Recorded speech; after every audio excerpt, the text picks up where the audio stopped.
Hi, everyone, and welcome to The Balancing Act. I'm Olga Villaverde. And I'm Montel Williams. You know, the pandemic has certainly changed the way we do business. Absolutely, and society is now learning new ways to adapt. And today we're going to be talking to leaders who are offering solutions and making a difference. Plus, empowering career opportunities for women. All of you out there. That's right. The Balancing Act starts right now.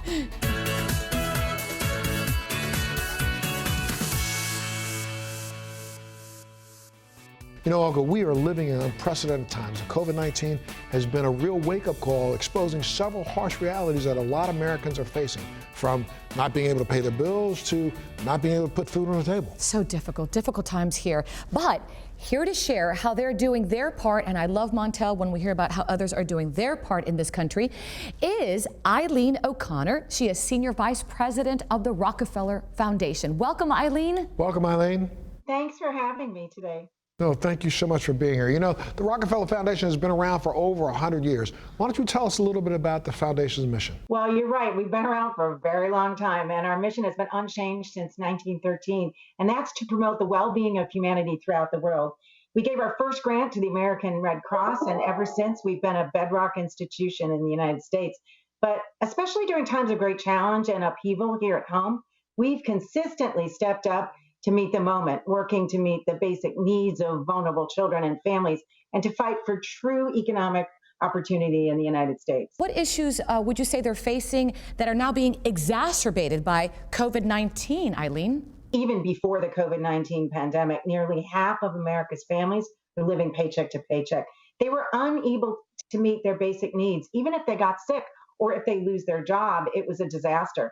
So 53 million people in the United States, 44% of all workers earn low wages, and 40% of Americans lack $400 in savings to address emergencies. So now we're seeing that in many states, more than 25% of workers are unemployed, and 1 out of 5 children in the United States goes hungry. That number is believed to be going up. And as you know, there are about 30 million school children across the country who rely on daily school meals just to meet their nutritional needs. So you might have seen the images of cars lining up at food pantries. That's families trying to get enough food to eat. You know, there are resources available for vulnerable people and their families, but you need to know how and where to go to access them. How is the foundation helping? We're working to help people access food and income and other benefits that they need to survive. We realize it can be really overwhelming, even in normal times, and difficult to identify which benefits you're eligible for and then figure out how to receive them. And so, for example, many people are receiving one benefit, but they don't know they're eligible for another that they desperately need. So the situation has definitely become harder as COVID has closed government offices and nonprofits. So, Eileen, what kind of tools and resources are you providing so people can access all those great benefits? Well, we support organizations around the country that share up-to-date and clear information that's also pretty easy to access. But if you go to our website, which is rockefellerfoundation.org/COVID-19 resources, you can access information on resources to feed your family and pay your bills. For example, we can help you get those stimulus payments you've heard about. We can also help you get unemployment insurance, and which is now eligible for a lot of people. It wasn't eligible, and also access some federal programs like SNAP or WIC. In addition, we partnered with United Way on their 211 hotline, which enables you to access services throughout the country from any phone by dialing 211. And we've also been able to help you get emergency loans for small businesses. You can learn more about all of that on our website. This won't be the last pandemic, so Eileen, what have we learned? What are some of the takeaways that you've gotten to make sure that we're better prepared the next time? We at the Rockefeller Foundation want to help Americans and everyone around the world to live more productive and healthy lives. We're really committed to unleashing the potential of humanity. So as we respond and recover from this crisis, we have a chance to rebuild better and to emerge stronger together, and we've got to do that. I love that, stronger together. Fantastic. Eileen, for our viewers who'd like more information, I know you said the website, but why not say it again? Well, thank you so much. It's rockefellerfoundation.org/COVID-19 resources. Thanks so much for being here today, Eileen, and thanks so much for sharing with our viewers. Well, thank you for having me.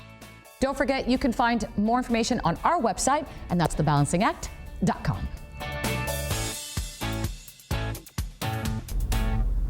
1 in 5 American adults, Montel, 1 in 5 experience a mental illness. Yeah, and despite so many people suffering, mental health is still stigmatized. But guess what? Not today. And here to open the conversation and get the facts out is Dr. Caroline Carney. She is Chief Medical Officer of Magellan RX Management. Welcome to the show, Dr. Carney. Thank you so much for being here. Thank you so much for having me and letting me spend some time talking about this important topic. You know, with the stress and anxiety of COVID-19, there's an increase in the conversation surrounding mental health. Let's start with some of the misconceptions. Well, the biggest misconception is that mental health isn't real. Mental health is no different than having, say, diabetes or heart disease. It comes about because of genetics, because of environmental stressors like COVID or other traumas. It comes about because of the way we're raised in our development, and it comes about because of our biology, the way that we're made. Mental illness and physical illness should never be looked at in a different way.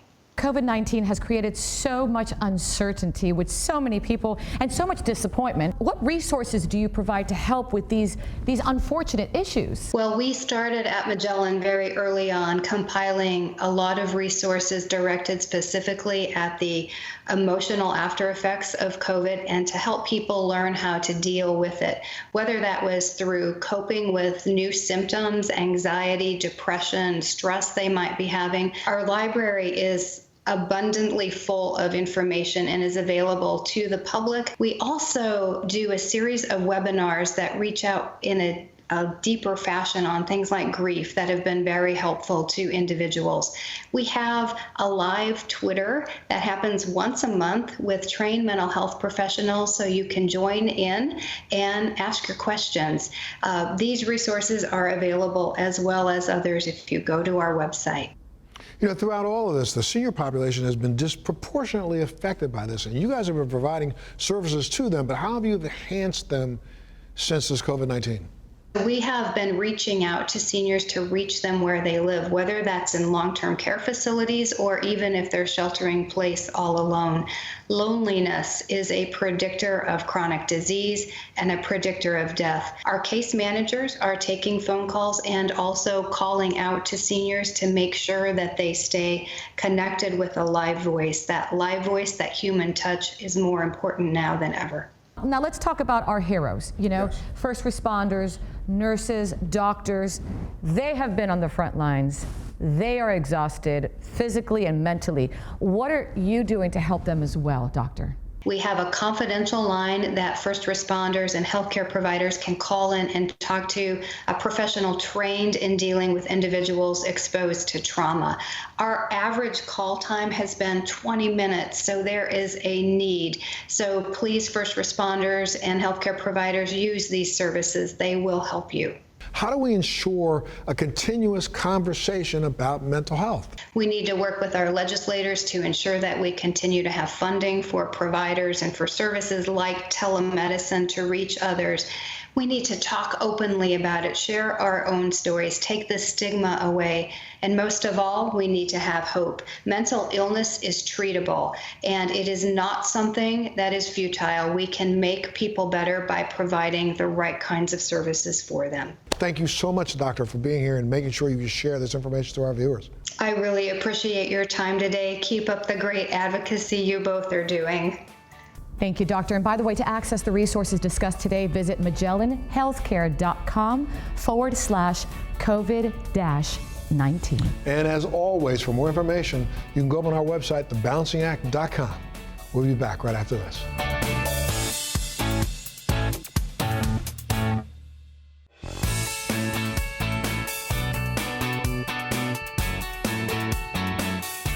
One effect of the coronavirus pandemic has been a huge increase in the number of Americans working from home. But how many of us have functional working conditions? I know I don't. So are you ready to set up a productive home office? Here with tips is Vanessa Lawrence, category manager from homesquare.com by Cymax Group. Hi, Vanessa. I'm so excited.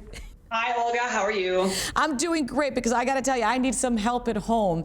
And you know, at this point, nearly half the U.S. workforce might now be remote workers, and many may remain there for quite a while. So it seems we all need a home workspace, but how do we begin?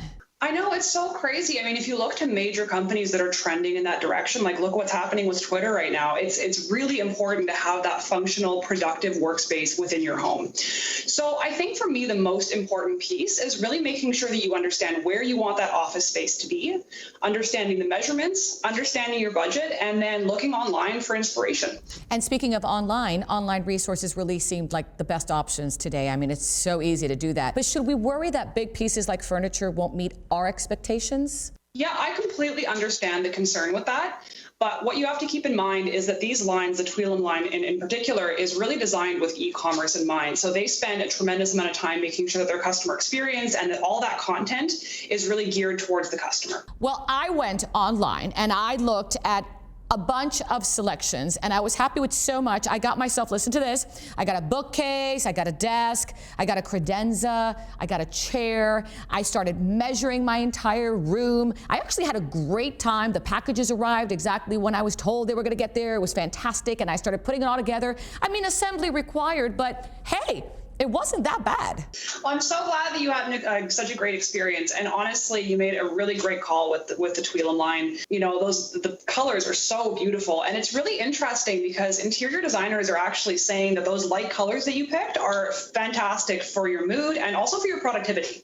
Did you check out the yellow that I put on top too? Talk about my mood, huh? Beautiful, I love it.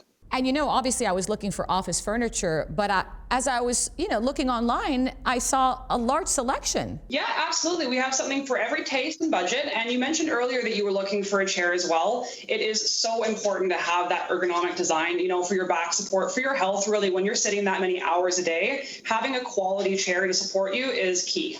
Well, I did sit down on my chair when I was done and I just loved it all. And, I didn't mention that I also put my children and pictures of my family all over just to complete the whole process. It was a fabulous time. I mean, I'm definitely going to probably look for more, but for now I'm set at home. For our viewers who'd like to learn more, where can they go, Vanessa? Absolutely. So it's homesquare.com. We work with over 200 vendors and we have over 300,000 SKUs. So we offer convenience and great customer service. Well, it was fantastic. Thank you so much for your time. Hopefully we'll see you again soon when I'm in the mood to purchase more. Perfect. Looking forward to it. Thanks again. And if you'd like more information, just go to our website. Super easy, thebalancingact.com.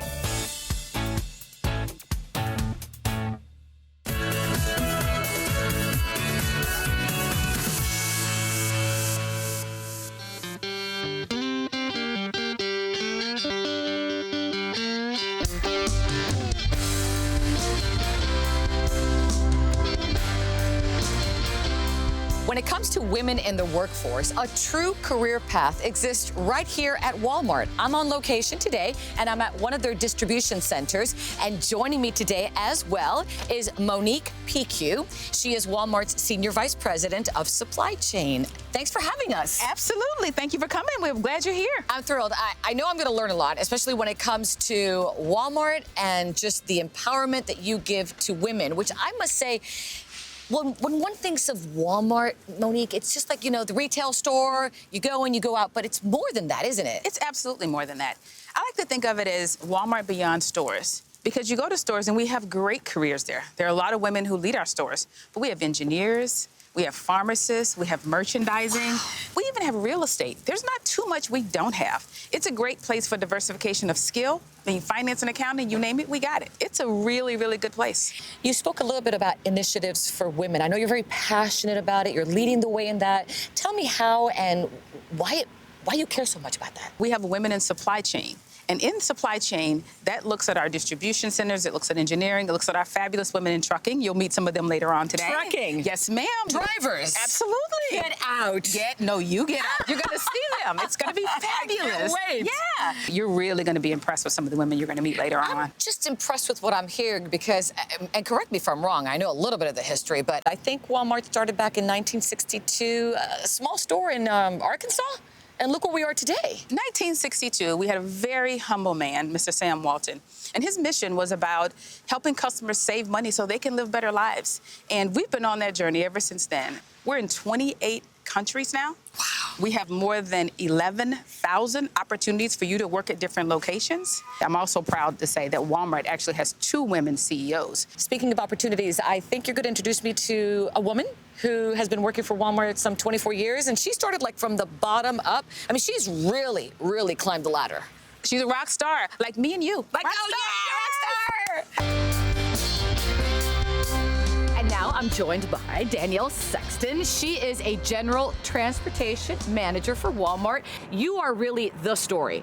You have been working for them for 24 years, right? 24 years. Okay, how did it start, Danielle? You walk into Walmart, how old are you? I am 22 years old. 22, you're a fresh baby. out of college. I learned I love to lead. You know, this job is really, truly all about leading people. The opportunity for me came to go into transportation department where I could lead truck drivers. It's more than just up the ladder. It's education as well that Walmart provides. Talk to me about that. There is nothing that you can't do in this company. Wow. The opportunity is there. You just have to go after it. We do have our $1 a day program. For $1 a day? $1 a day.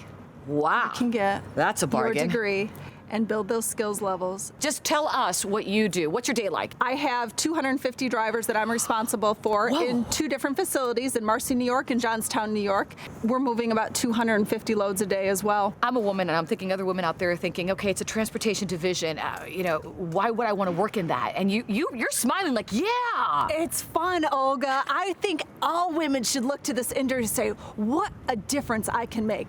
Every day is a challenge. My job is to create an environment of a home away from home for these drivers to make sure that I take care of them so they can take care of the business. Okay, I've never really actually seen one of these. Can you show me the truck? I would love to show you a truck. Olga. We've got a lot to choose from, so which one?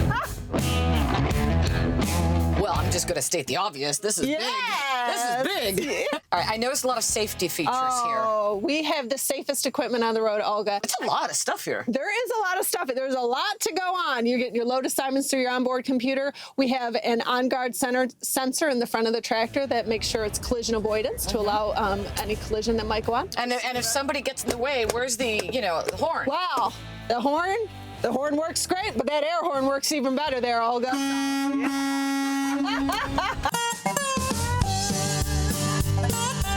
All right, so I have 3 fabulous drivers, or associates, I should say. So, Duan, how long have you been driving?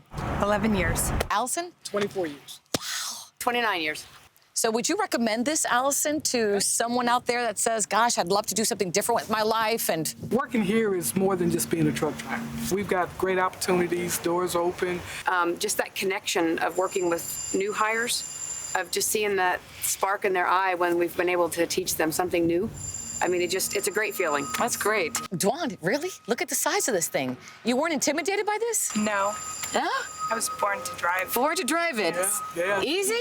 Easy. It's oversized Cadillac. Oversized Cadillac. Well, ladies, thank you so much. I appreciate your time. Thank you. Thank you. Hey, ladies. Had a good time? Great time. I've learned so much. I even spoke to 3 of your associate drivers. Fantastic. I mean, I think combined they have more than 50 years. 50 years. 50 years of driving. They're Fabulous great. women. Oh, I'm telling you.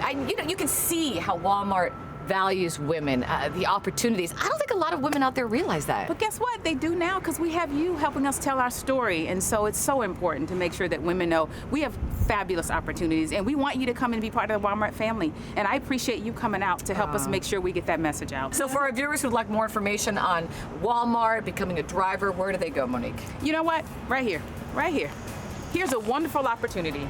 Driveforwalmart.com. We are hiring drivers, and it's a wonderful opportunity that if you don't want to drive, guess what? We have other options. Go to our website, walmart.com careers, and you'll find lots of options. Great stuff. And besides, I also had a lot of fun. I actually pulled what was it called? Air horn? I pulled the air 4 times. Oh, don't you feel empowered?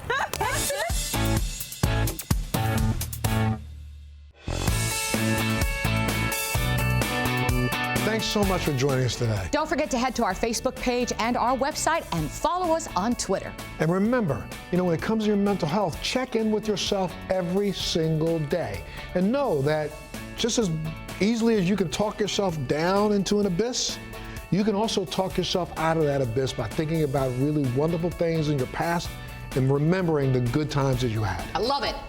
Be safe, and we'll see you next time. Absolutely. Stay safe.